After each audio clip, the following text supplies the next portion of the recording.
Hi, my name is Gwen, and I am an alcoholic, an addict, a compulsive overeater, just all of the above.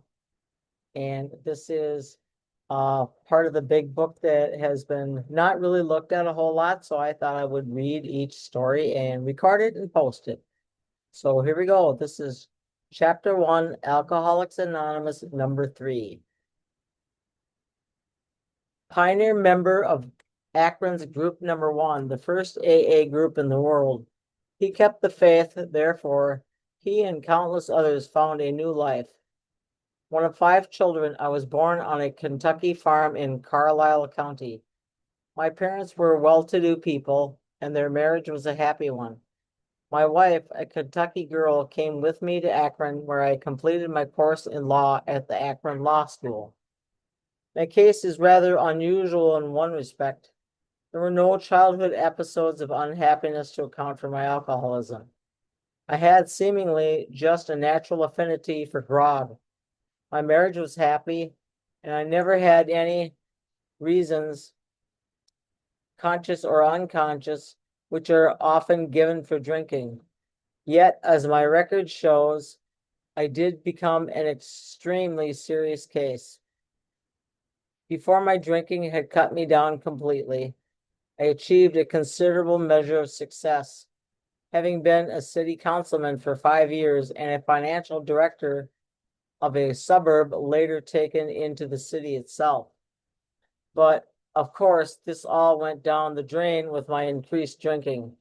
So at the time Dr. Bob and Bill came along, I had about run out of my strength.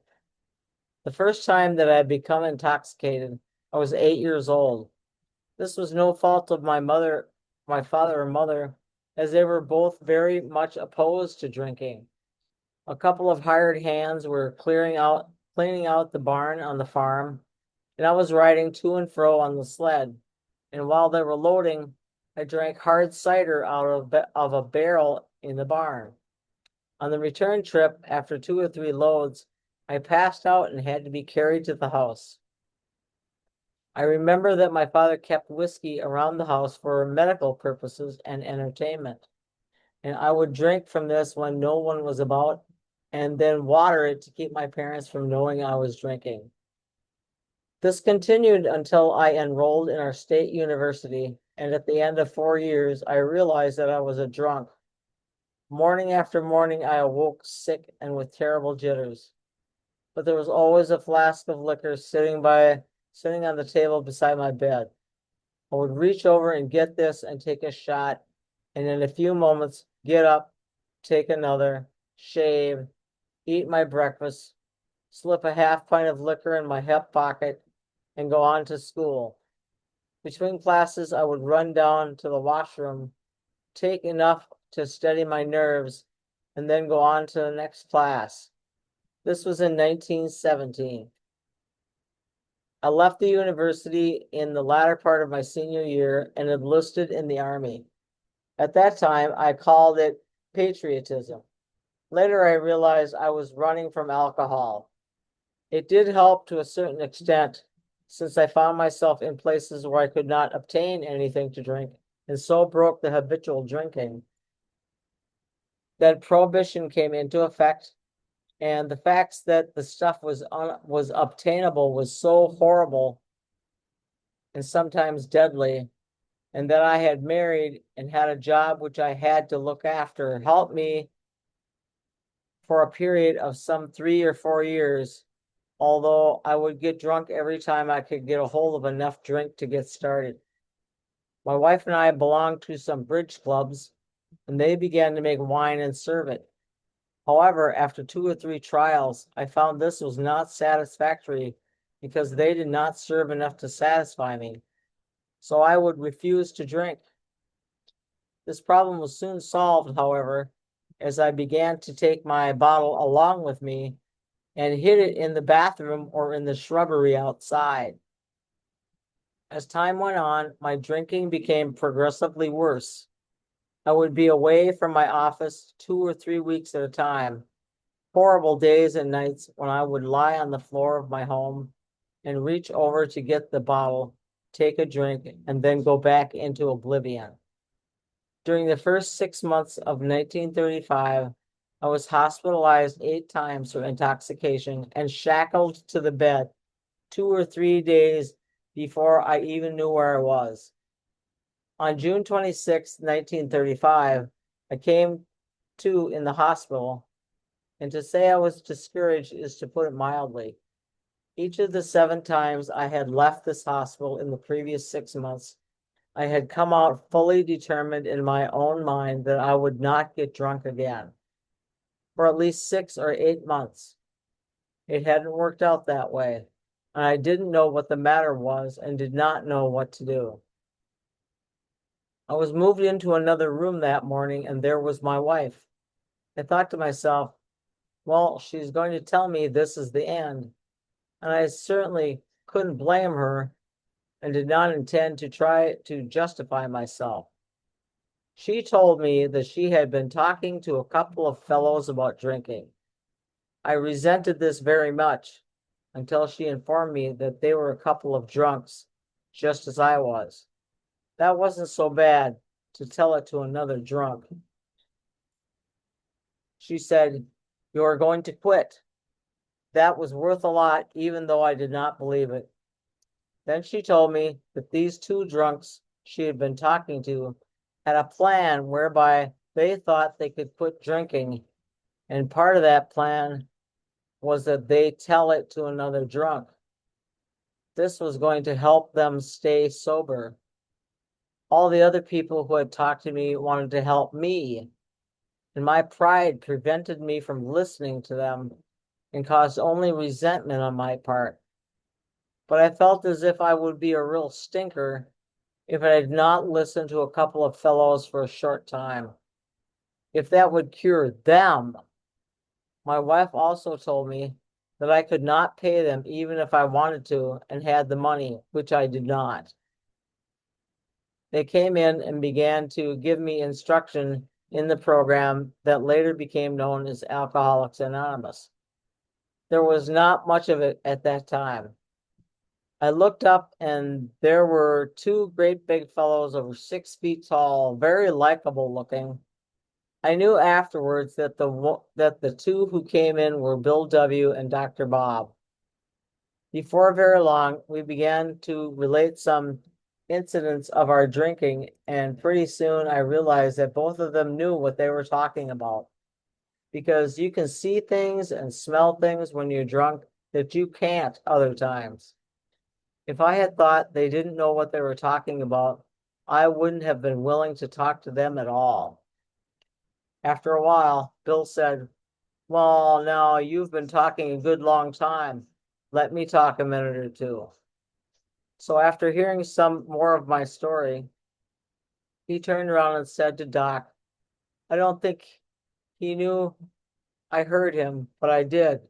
He said, "Well, I believe he's worth saving and working on."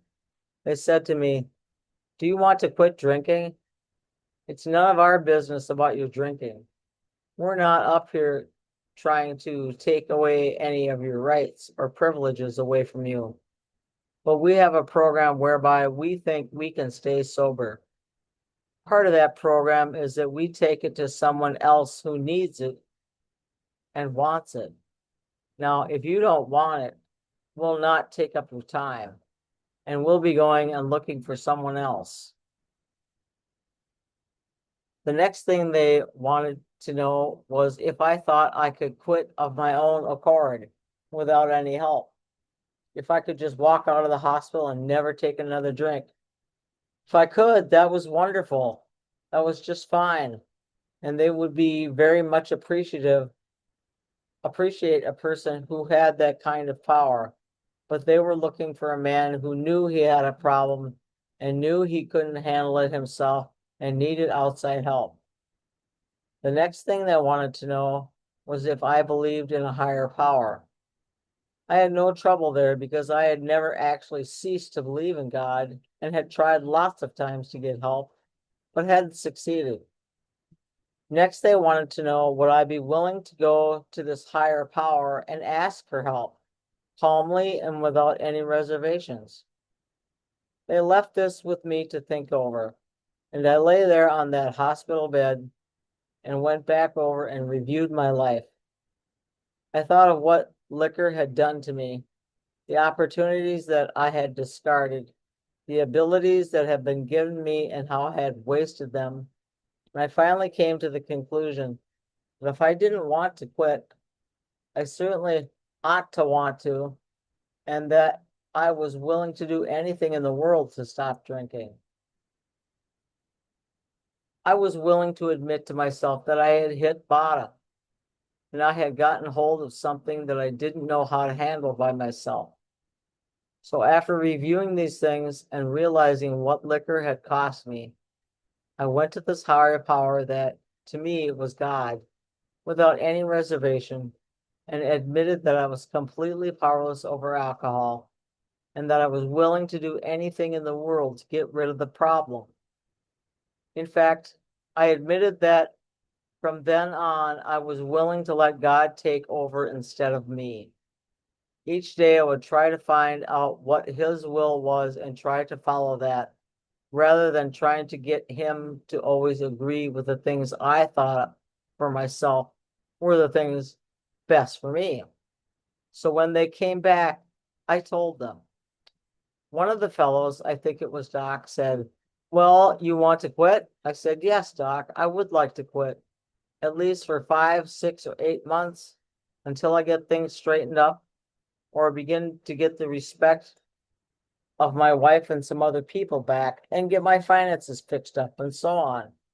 And they both laughed very heartily and said, "That's better than you've been doing, isn't it?" Which of course was true. They said, "We've got some bad news for you. It was bad news for us, and it will probably be bad news for you.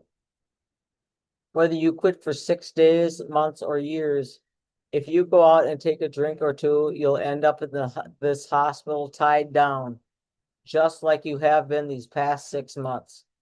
You are an alcoholic." As far as I know, that was the first time I had ever paid any attention to that word. I figured I was just drunk. And they said, "No, you have a disease. It doesn't make any difference how long you do without it. After a drink or two, you'll end up just like you are now." That certainly was real disheartening news at the time. The next question they asked was, "You can quit 24 hours, can't you?" I said, "Sure, yes, anybody can do that for 24 hours. They said, "That's what we're talking about, just 24 hours at a time." That sure did take a load off of my mind. Every time I'd start thinking about drinking, I would think of the long, dry years ahead without having a drink. But this idea of 24 hours, that it was up to me from then on, was a lot of help. At this point, the editors intrude just long enough to supplement Bill D's account, that of the man on the bed, and that of Bill W., the man who sat by the side of the bed. Says Bill W., 19 years ago last summer, Dr. Bob and I saw him, Bill D., for the first time. Bill lay on his hospital bed and looked at us in wonder. 2 days before this, Dr. Bob said to me, "If you and I are going to stay sober, we had better get busy." Straight away, Bob called Akron City Hospital and asked for the nurse on the receiving ward. He explained that he and a man from New York had a cure for alcoholism. Did she have an alcoholic customer on whom it could be tried? Knowing Bob of old, she jokingly replied, "Well, doctor, I suppose you've already tried it on yourself?" Yes, she did have a customer, a dandy. He had just arrived in DT's, had blackened the eyes of 2 nurses, and now they had him strapped down tight. Would this one do? After prescribing medicines, Dr. Bob ordered, "Put him in a private room. We'll be down as soon as he clears up." Bill didn't seem too impressed. Looking sadder than ever, he wearily ventured, "Well, this is wonderful for you fellows, but it can't be for me. My case is so terrible that I'm scared to go out of this hospital at all." You don't have to sell me religion either. I was at one time a deacon in the church. I still believe in God, but I guess he doesn't believe much in me. Then Dr. Bob said, well, Bill, maybe you'll feel better tomorrow. Wouldn't you like to see us again? Well, sure I would, replied Bill. Maybe it won't do any good, but I'd like to see you both anyhow. You certainly know what you're talking about. Looking in later, we found Bill with his wife, Henrietta. Eagerly, he pointed to us, saying, these are the fellows I told you about. They are the ones who understand. Bill then related how he had lain awake nearly all night. Down in the pit of his depression, new hope had somehow been born. The thought flashed through his mind, if they can do it, I can do it. Over and over, he said this to himself. Finally, out of his hope, there burst conviction.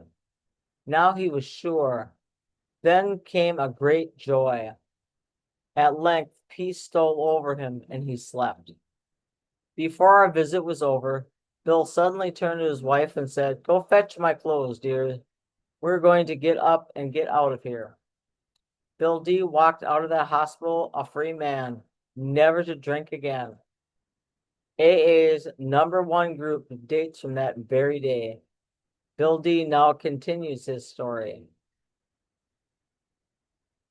It was in the next 2 or 3 days after I had first met Doc and Bill that I finally came to a decision to turn my will over to God and to go along with this program the best I could.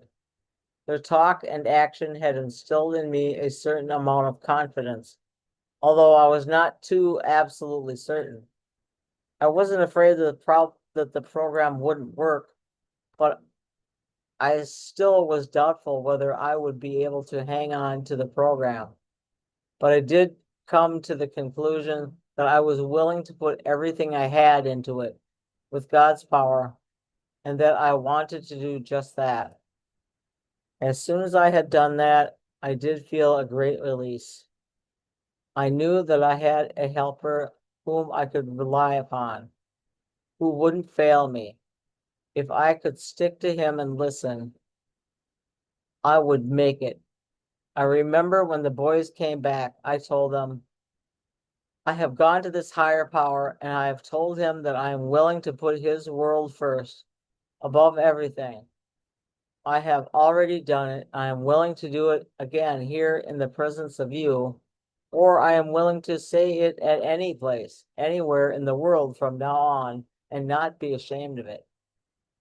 And this certainly gave me a lot of confidence and seemed to take a lot of the burden off me.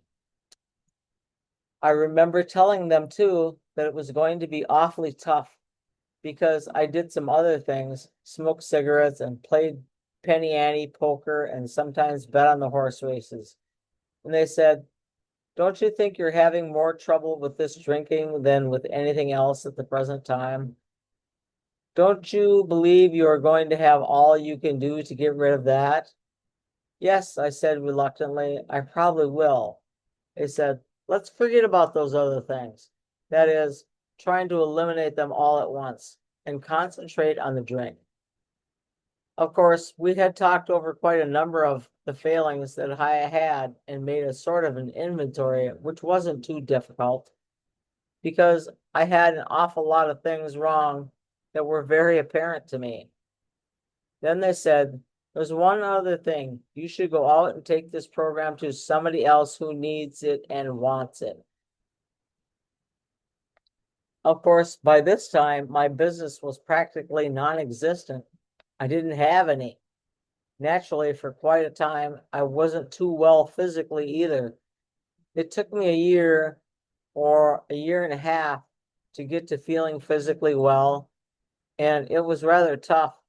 But I soon found folks whose friendship I had once had, and I found after I had been sober for quite some little time, these people began to act like they had in previous years, before I had gotten so bad, so that I didn't pay too awful much attention to financial gains. I spent most of my time trying to get back these friendships and to make some recompense towards my wife. whom I had hurt a lot. It would be hard to estimate how much AA has done for me. I really wanted the program and I wanted to go along with it. I noticed that the others seemed to have such a release, a happiness, a something that I thought a person ought to have. I was trying to find the answer. I knew there was even more, something that I hadn't got. And I remember one day, a week or two after I had come out of the hospital, Bill was at my house talking to my wife and me. We were eating lunch and I was listening and trying to find out why they had this release that they seemed to have. Bill looked across at my wife and said to her, Henrietta, the Lord has been so wonderful to me, curing me of this terrible disease, that I just want to keep talking about it and telling people. I thought, I think I have the answer. Bill was very, very grateful that he had been released from this terrible thing, and he had given God the credit for having done it. And he's so grateful about it, he wants to tell other people about it. That sentence, the Lord has been so wonderful to me, curing me of this terrible disease, that I just want to keep telling people about it, has been sort of a golden text for the AA program and for me. Of course, as time went on, I began to get my health back and began to be so I didn't have to hide from people all the time. It's just been wonderful. I still go to meetings because I like to go. I meet the people I like to talk to. Another reason that I go is I'm still grateful for the good years that I've had. I'm so grateful for both the program and the people in it that I still want to go. And then probably the most wonderful thing that I have learned from the program, I've seen this in the AA grapevine a lot of times. And I've heard people say it to me personally. And I've heard people get up in meetings and say it, is this statement. I came into AA solely for the purpose of sobriety, but it has been through AA that I have found God. I feel that this is about the most wonderful thing that a person can do. AA number 3.